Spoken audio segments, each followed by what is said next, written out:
Capítulo 3. Advertencias a los empresarios.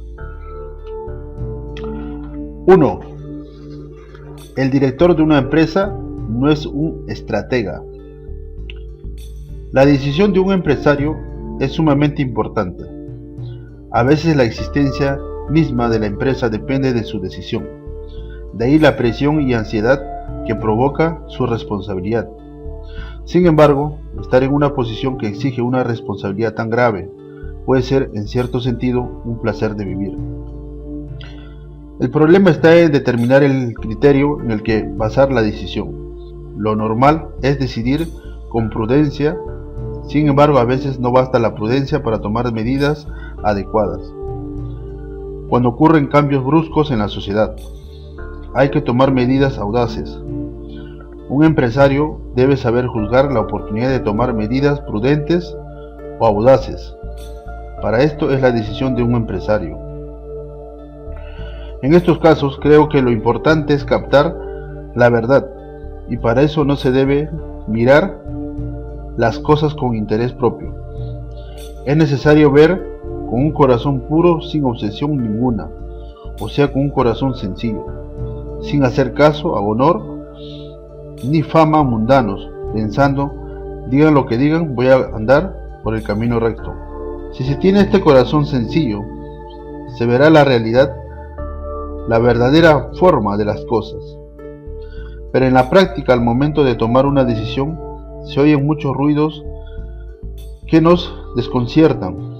Por supuesto, debemos escuchar estos ruidos. Interceptarlos podría dar como resultado una decisión arbitraria. Tenemos que escucharlos, pero sin hacer demasiado caso. Entre los ruidos hay algunos de buena intención. Algunos empleados, pensando en el bien de la compañía, nos darán consejos no siempre correctos. En estos casos, un empresario necesita ojos penetrantes para juzgar que están equivocados. Necesita algo así como una capacidad de distinguir las interferencias. Un empresario puede tomar una decisión correcta escuchando las interferencias, pero distinguiéndolas. El director de una empresa o una tienda, o sea el general, no es un estratega.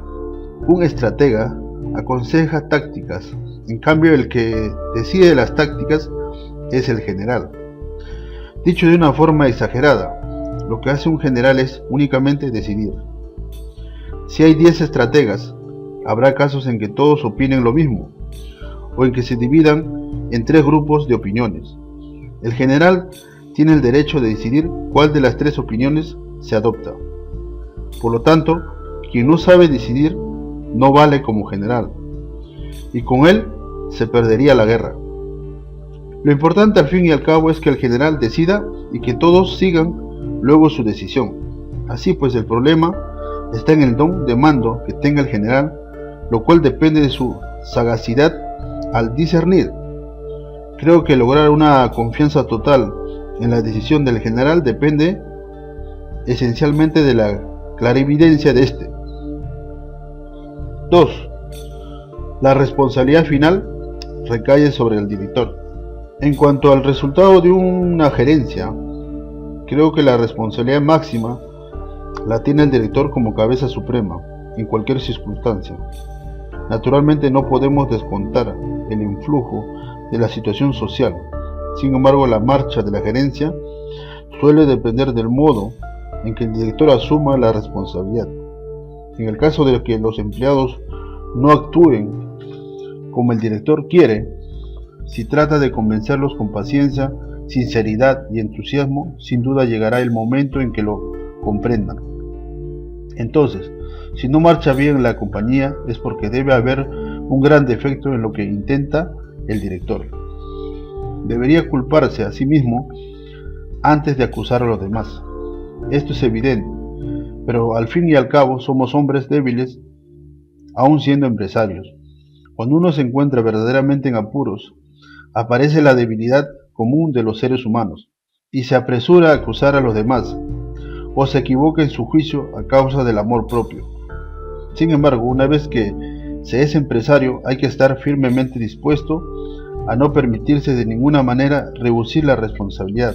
Si se cultiva sólidamente esta disposición, sin duda se difundirá por toda la compañía y se creará la conciencia de que toda la responsabilidad administrativa de un departamento la lleva solo el jefe del departamento, la de una sección, el jefe de la sección, la de una subsección, el jefe de la subsección, la de un grupo, el jefe del grupo, y la del resultado de un empleado, el mismo empleado. Y de ahí surgirá un trabajo firme basado en la autonomía de cada uno. Así el sistema de castigo seguro y recompensa cierta, a pesar de su complejidad, resultaría fácil de realizar. Es decir, en la gerencia de una empresa o una tienda es sumamente importante que cada uno de los empleados sea consciente de su responsabilidad y esté dispuesto a tomarla.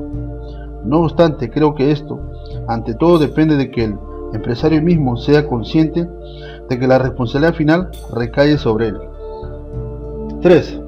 Quisiera realizar una gerencia que cree época. En este mundo actual, en que sin cesar se suceden cambios tan bruscos, las empresas que se estancan van quedándose atrás. Así pues, un modo actual de gerencia podría consistir en amoldarse a los cambios de cada momento. Pero hay otro modo más avanzado de gerencia que crea una época nueva adelantándose al mundo. Hay que adoptar uno u otro modo, si no, aunque sobreviva, no podrá esperar ningún desarrollo. De estos dos modos, creo que es más importante el que es capaz de crear una época. Al entrar en los años 80, los futurólogos nos ofrecen diversos pronósticos. Los futurólogos y los estadistas son diferentes en su actitud. Los futurólogos pronostican el futuro haciendo un análisis sobre el pasado y el presente. En cambio, los estadistas proponen la creación de la sociedad futura para la felicidad de los hombres. Aquí está la diferencia entre los futurólogos y los estadistas. Creo que los empresarios actuales deben ser estadistas, es decir, un empresario que trabaja con entusiasmo debe tener un deseo, un ideal respecto a su comercio o su gerencia. Debería proponérselo a los empleados y junto con ellos hacer todo lo posible para realizarlo. A un empresario naturalmente no le puede faltar la capacidad de previsión para pronosticar la situación con que se enfrentará dentro de 1 o 3 años. Sin embargo, en una sociedad de cambios bruscos como los de estos años, no siempre resultan acertados los pronósticos. Por eso, además de la capacidad de previsión, sería necesario tener un ideal firme para el futuro y procurar realizarlo. Como yo mismo he venido trabajando hasta ahora con todas mis fuerzas, pensaba sobre el futuro en todo momento, y cada vez que se me ofrecía oportunidad, anunciaba mi pronóstico, junto con mis deseos para el futuro. Creo que una de las razones por las que la compañía eléctrica Matsushita ha logrado un gran desarrollo es por haber podido realizar afortunadamente las cosas que yo les había propuesto de este modo a los empleados. No obstante, si llegamos a obsesionarnos con las ideas propias, el resultado podría ser contraproducente. Por tanto, debemos avanzar paso a paso con seguridad, viendo las cosas siempre con humildad y con un corazón sencillo. Además, en estos tiempos de movimientos tan violentos como hoy día, se precisa una actitud positiva que se adelante a crear una nueva época. 4. No merece ser empresario quien no hace soñar a sus empleados. Cuando yo ocupaba el cargo de director, siempre que encontraba alguna ocasión, solía hablar a los empleados sobre mis ideas respecto a la proyección de la empresa en el futuro. Por ejemplo, en 1956 publiqué un plan de 5 años. Por entonces eran pocas las compañías que lo publicaban. A pesar de ser una publicación para uso interno de la compañía, trascendió naturalmente fuera de ella, y debido a esto a veces surgieron problemas. Tal vez no siempre fue favorable desde el punto de vista de la dirección. No obstante, como expliqué el plan con cifras concretas, por ejemplo, cantidad de producción dentro de 5 años, incremento de empleados requeridos para esto, etc. Y por otro lado, presentaba la disposición necesaria por parte de cada uno para lograrlo. Casi todos los empleados comprendieron bien el plan de la compañía. Por supuesto, que no se puede decir concretamente cuánto logramos con esto y hubo defectos como descubrirles nuestra estrategia a otras compañías. Aún sabiendo todo esto, me atreví a publicar el plan, primero porque yo quería que tuvieran los empleados una meta firme o ideal, y segundo porque lo consideré como el modo correcto de actuar un empresario. Después, como meta, les propuse a los empleados llegar a la semana laboral de 5 días y alcanzar un salario equivalente al europeo, y todos juntos nos hemos esforzado por conseguirlo. En cuanto a este modo de actuar, habrá críticas desde el punto de vista de la política de la dirección. Habrá también muchas desventajas para realizar la empresa. Sin embargo, pensé que notificar completamente a todos los empleados el plan y la manera de pensar firme del empresario es correcto por encima de las desventajas y aparte de las ganancias o pérdidas. Esta manera de pensar la mantengo todavía. Uno de los cargos importantes de un empresario es hacer soñar a los empleados o mostrarles la meta. Si no sabe hacerlo, a mi parecer, no es digno de ser empresario. 5. Una sociedad para los empresarios competentes. En una sociedad de economía libre no puede faltar la competencia entre empresas. Gracias a la competencia, nos estimulamos mutuamente para progresar y se hacen posible el avance y el desarrollo. Sin embargo, no debe ser una competencia dominada solo por el poder. Creo que debe funcionar algo superior al poder. ¿Y qué es algo superior al poder? La ética. Creo que debemos competir o rivalizar teniéndola en el fundamento de nuestra actuación. Si no, en este mundo ganarán siempre los poderosos. Si el vencer los poderosos sirviera para la prosperidad de todo el mundo, no habría problema. Pero no es este el caso. Si admitimos un mundo en que gana siempre el poderoso, el poder termina convirtiéndose en violencia, como nos lo demuestra la historia. Por eso considero muy importante tener la ética como base. Más concretamente, debe ser una competencia en que los empresarios competentes puedan lograr el éxito por muy poco que sea su capital. Por supuesto, no se puede medir su actitud usando un peso o una regla. Es difícil juzgarla, pero creo que se puede determinar la aptitud de una persona para la gerencia mediante ciertos criterios objetivos. ¿Trabaja con ciencia en el negocio? ¿Se esfuerza? ¿Tiene cierta originalidad? Es de importancia vital el procurar una competencia en que puedan sobrevivir las personas capaces en cada círculo comercial.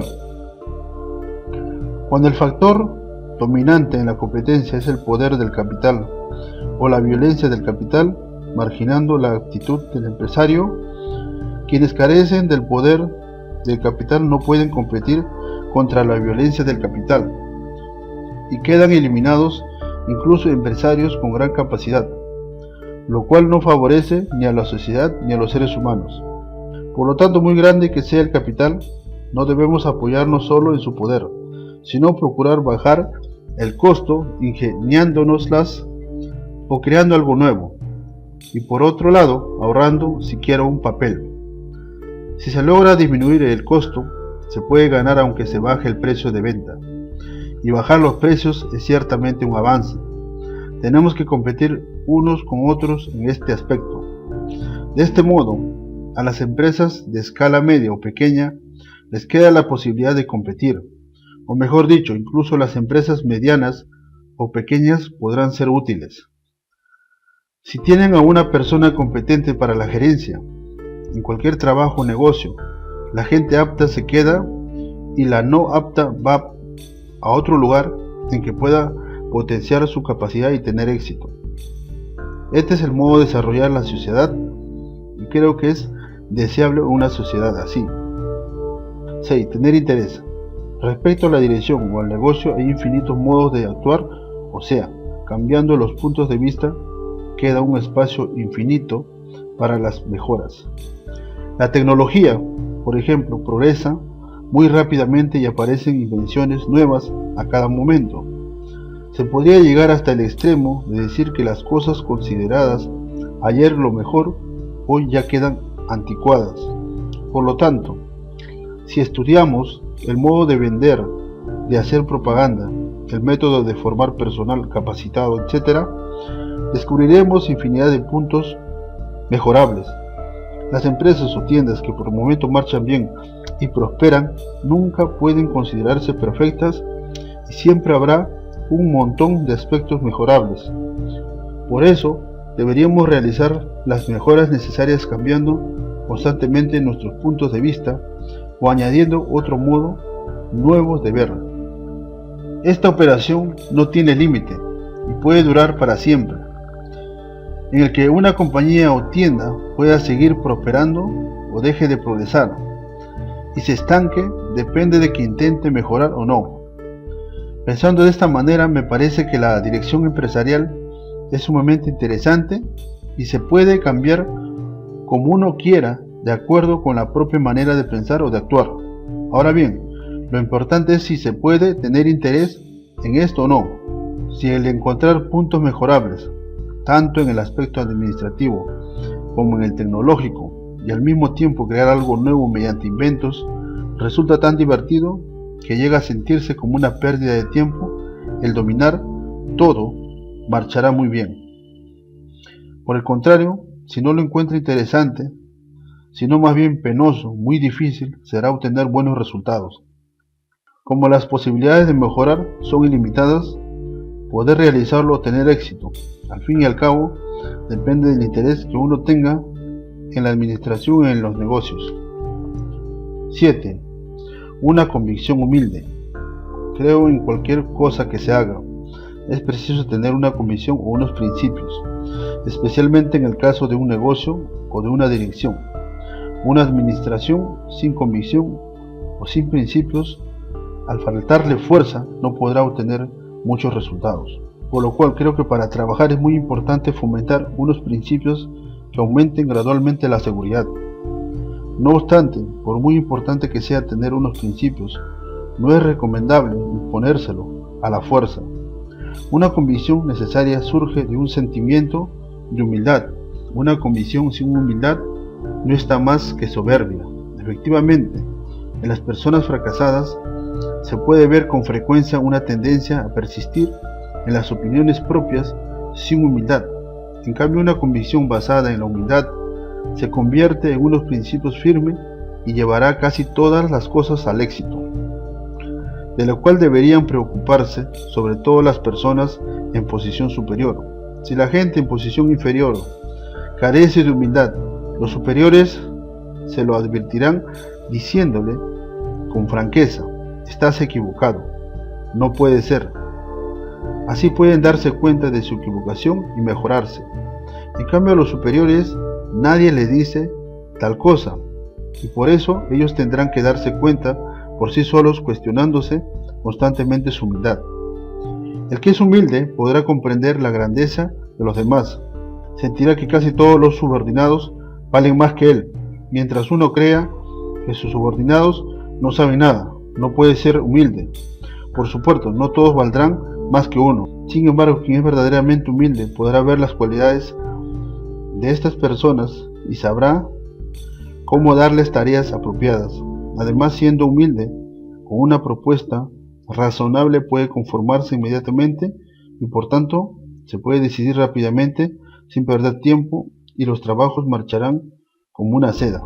Me gustaría que cultivásemos y mejorásemos esta confianza basada en la humildad. 8. El trabajo que nos convence.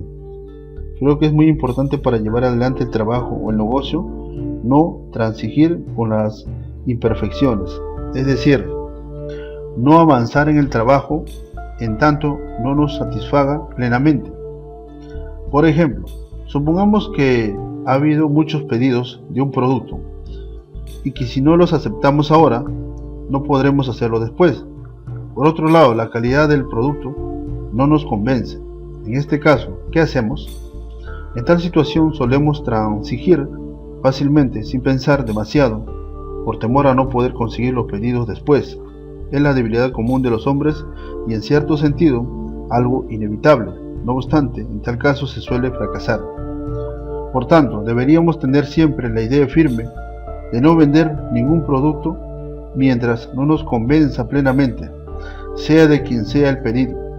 Y al mismo tiempo, no basta tener esta idea solo nosotros, sino que también es necesario que se difunda suficientemente entre los subordinados. Una vez decididos por esta idea fundamental, debemos pretender la perfección. Por supuesto que, aunque la pretendamos, todo lo que hacemos los hombres tiene sus limitaciones en la realidad. Sin embargo, si no tenemos firme la idea de no avanzar en trabajo mientras no nos convenza, a medida que se agrande la escala del trabajo y aumente el número de productos, resultará imposible atender a todo debidamente. De hecho, una compañía que tiene muy clara esta idea y con ella está consiguiendo un desarrollo notable, mantiene como un principio el no suministrar nunca los productos si no son perfectos, sin importarle el cliente, ni el pedido, ni cualquier situación resultante, ni las posibles pérdidas causadas por adelantársele otras compañías rivales. Por el contrario, busca la perfección en los productos suministrados. Además, esta compañía lleva la dirección basada en este principio y al mismo tiempo piensa incluso qué haría en el caso de verse obligada a seguir un principio diferente. Aprendamos de esta compañía empezando por lo más básico: trabajar en lo que nos convence. 9. La intuición.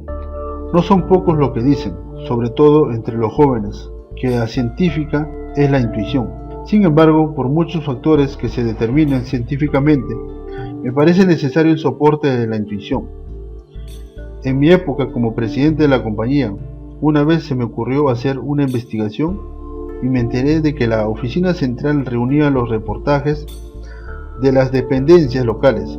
Algunas los mandaba diariamente, otras una vez al mes.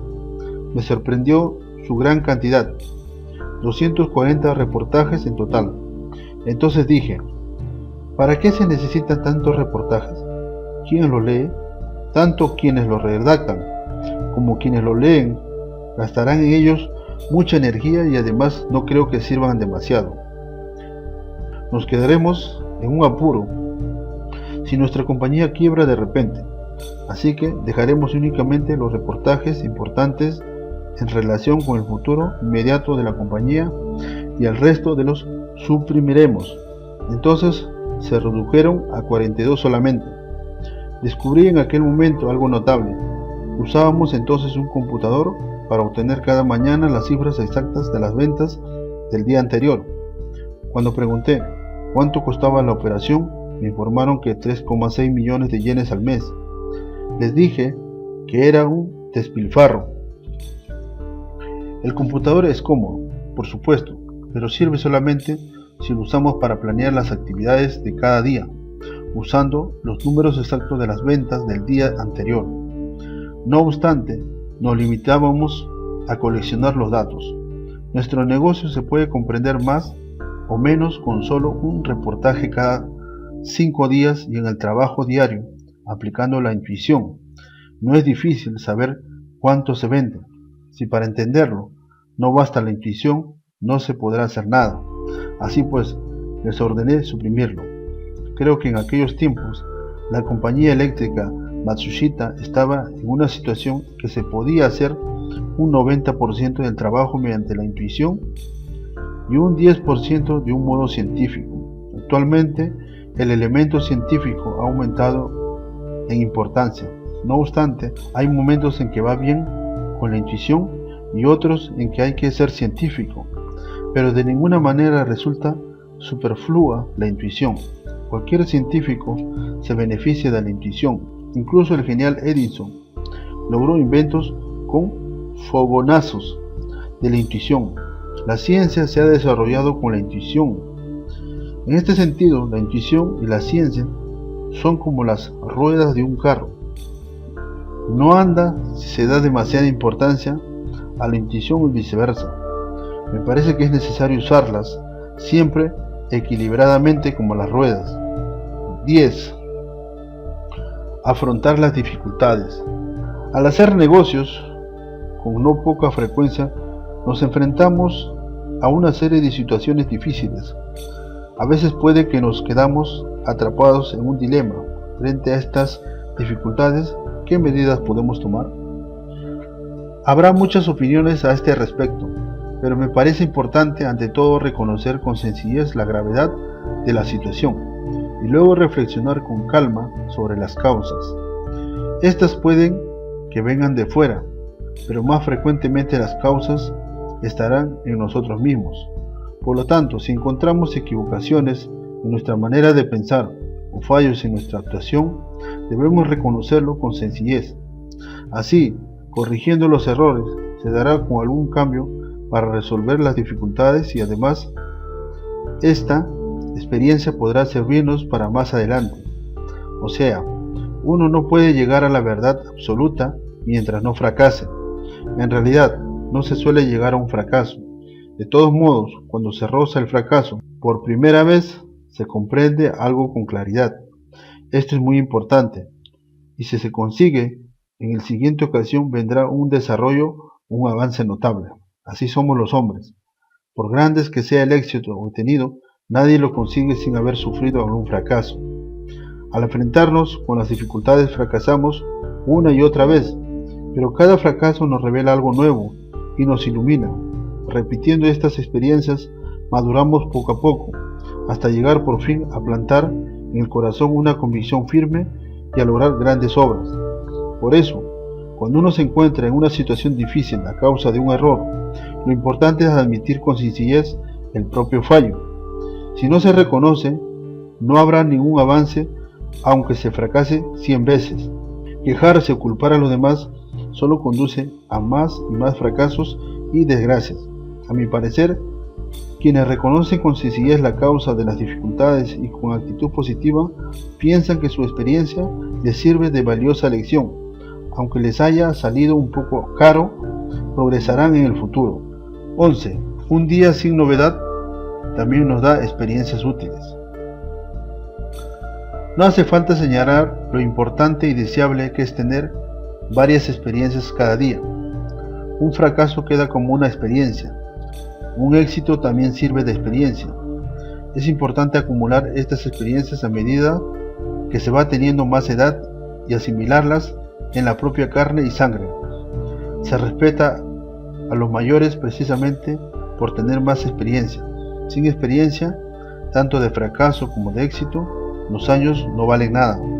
No obstante, ¿se adquieren estas experiencias solo cuando sufrimos fracaso o alcanzamos éxito? No, de ninguna manera. También podemos obtenerlas cuando pasamos el día sin novedad, pasándolo bien. Todo lo que nos esforzamos por resolver cada día se podría considerar como fracaso o éxito. Sufrimos un fracaso no solo cuando nos endeudamos por estancarse el negocio, etc., sino en otras múltiples ocasiones.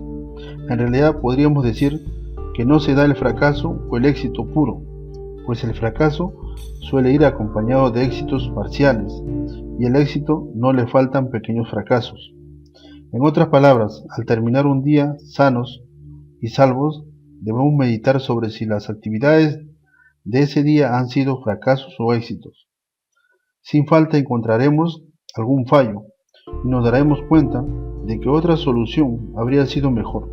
Reflexionar así nos servirá de experiencia muy útil. O sea, las experiencias útiles no son solo los fracasos o los éxitos visibles por todos, sino también los leves errores o pequeños fallos diarios que pasan desapercibidos por los demás. La cuestión es acumularlos uno mismo como experiencias útiles. Si pasamos los días ociosamente, sin previsión alguna, ciertamente envejeceremos, pero no acumularemos experiencia. Un empresario como nosotros debe esforzarse por ampliar el ámbito de las experiencias propias y al mismo tiempo prestar atención para que sus empleados puedan acumular estas experiencias útiles. Si a un empleado joven no le da trabajo, o se lo da pero le hace trabajar con sus propias ideas e iniciativas, no llegará a ser una experiencia. Un empleado que solo sigue las órdenes del jefe sería igual que un robot. Es sumamente importante para la formación de una persona hacerle trabajar con sus propias ideas e iniciativas. No debemos olvidarnos de prestar atención a este punto. 12. La administración en la mano derecha y la política en la izquierda. Tengo la impresión de que quienes se dedican a los negocios o a la administración se enfrentan cada vez más frecuentemente a momentos difíciles en que sufren con impaciencia e intranquilidad y se sienten impotentes ante los problemas. Creo que antes estaban separadas la política y la economía y se tendía a solucionar los problemas económicos dentro del ámbito económico. Hoy día se ha hecho notable la tendencia a considerar unidas la política y la economía, y han aumentado los casos en que la economía mejora o empeora según marcha la política. Por tanto, no pocas veces nos enfrentamos con problemas imposibles de solucionar dentro de nuestro propio campo, por mucho que nos esforcemos. Esto nos ocasiona cada vez más sufrimientos o intranquilidades de tipos diferentes a los de antaño. Además, la política actual se ha vuelto cada vez más confusa y complicada. Se repiten las discusiones de autojustificación, dejando poco clara la dirección básica de la política o el objeto fundamental de la administración del Estado. Y la pura realidad es que tanto el mundo económico como el pueblo japonés andan desorientados, a tientas y atrapados en esta situación. Ojalá nos muestren con claridad, por lo menos, la dirección fundamental que nuestro país debe tomar en adelante. Cuánto nos facilitaría trabajar, aunque no se consigan esto.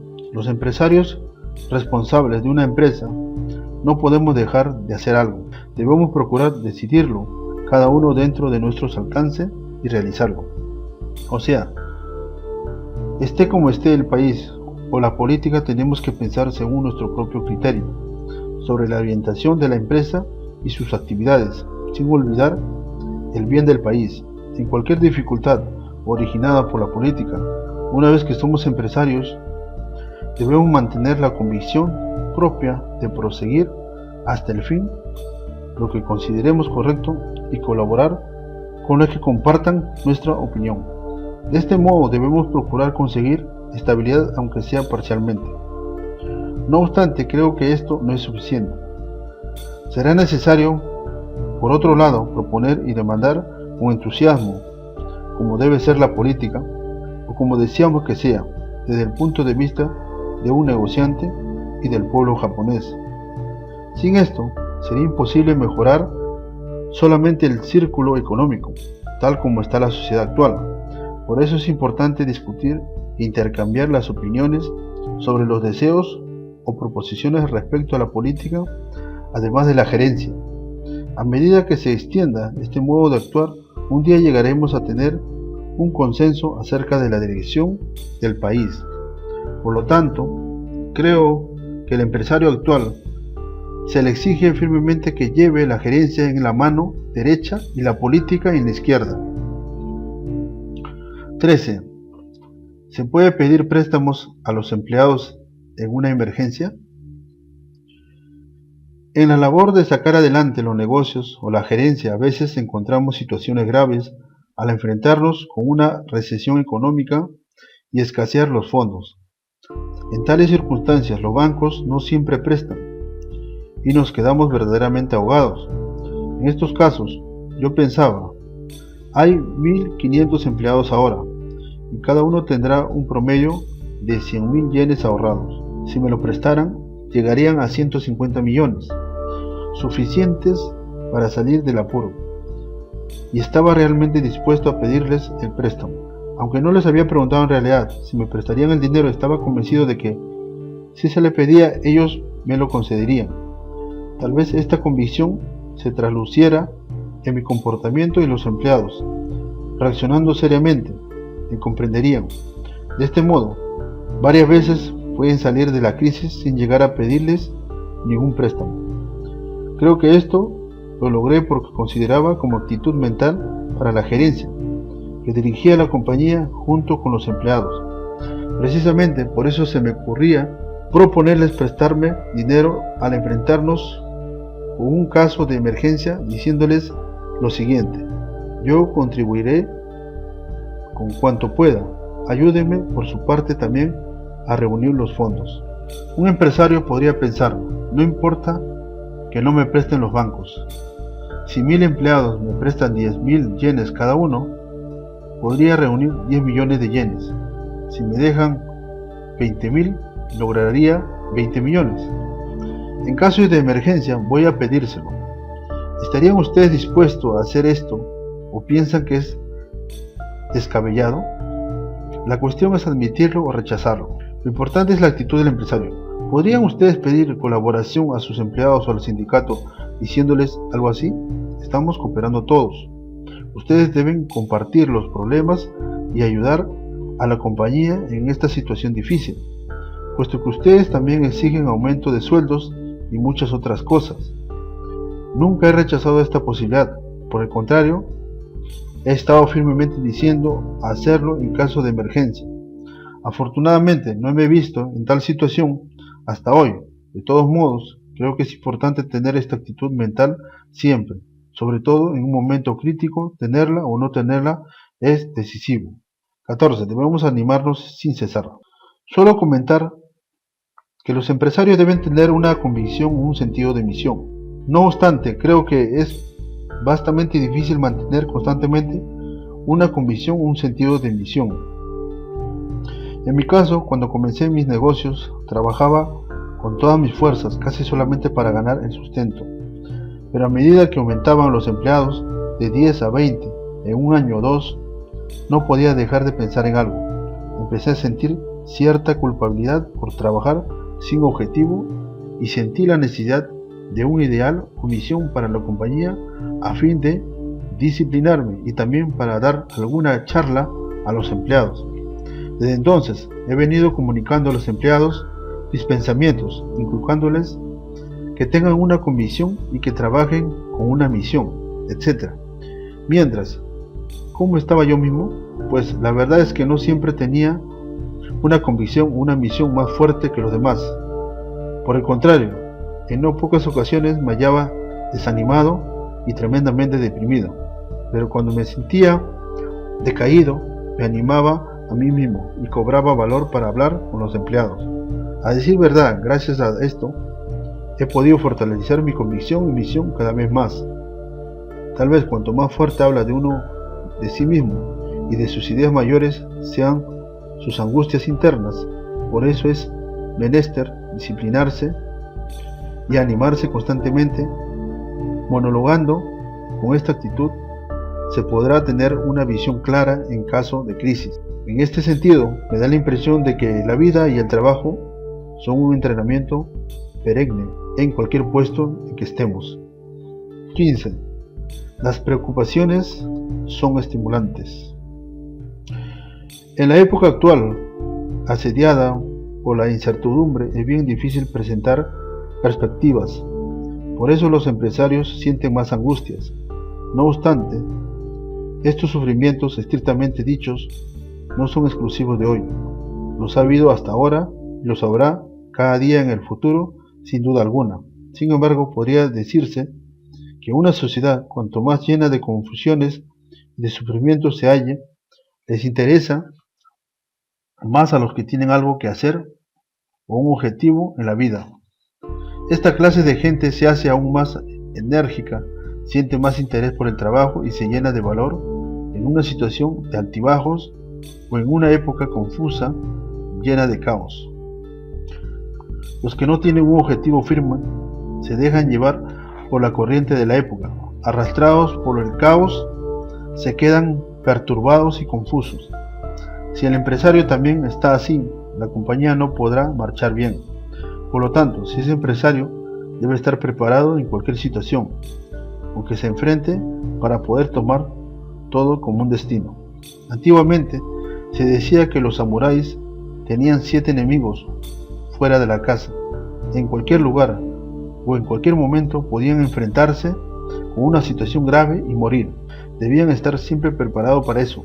Así se educaron y conservaban su posición manteniendo esta actitud día y noche. Los empresarios de hoy se les exige una actitud aún más firme que la de los samuráis. Por una parte, deben ser conscientes de que arriesgan su vida pensando que están ante la muerte y la empresa está unida en vía directa con la quiebra. Si viven ociosos, sin pensar nada, no podrán decir que son empresarios verdaderos, sino solo de nombre. Aún estando en medio del estrépito de una fiesta tomando y charlando, no deben perder conciencia del riesgo y de su responsabilidad. Sin embargo, esto no debe impedirles disfrutar de la fiesta, pues si no pueden pasarlo bien, tampoco tendrán madera de empresario. Los directores cargan con las preocupaciones de todos, a cada uno de los empleados. Si son 10.000 empleados, 10.000 serán las preocupaciones.